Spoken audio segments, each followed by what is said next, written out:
काहीही नको तू बरं म्हणतात. मोक्ष पदे तुच्छ केली या कारणे आम्हा जन्म घेणे युगायुगी. अरे बाबा तू बरं मोक्ष सुद्धा मागत नाही. मागणी कशी बघायची आज आपण. बघायचे महाराजांनी फसायदार सांगितलं जगासाठी संतांनी मागितलं, आता स्वतःसाठी मागताय संत. संत देवाकडे मागताय. बघा किती मजेदार मागणी आहे. मागणी कुणाकडे? देवाकडे. संगत कुणाची मागितली? काय वाटलं असेल देवाला? अरे माझ्याजवळ येता तुम्ही असं म्हणायला पाहिजे की देवा तुमची संगत घडू दे. नाही,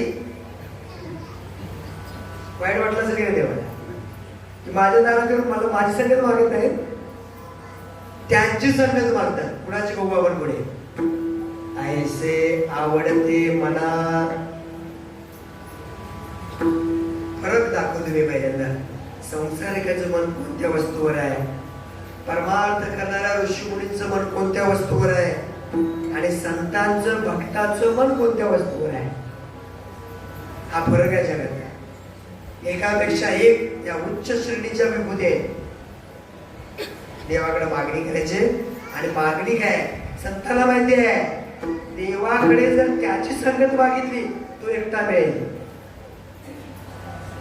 पण संतांची संगत मागितली तर संत देवासहित मिळेल. एकटे संत नाही.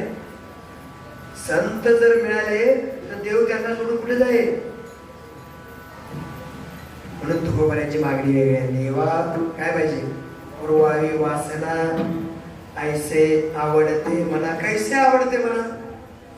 तर तुकोबारा म्हणतात देव वसे चित्ती त्याची घडावी संगती. संगती शब्द वेगळा म्हणायचा जरा कॅप्टर आहे.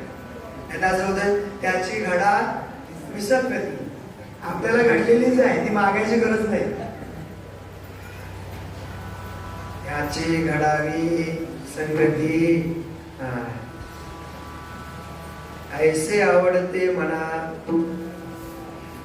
तसं याची जाणते गावामध्ये गुण गायी न आवडे.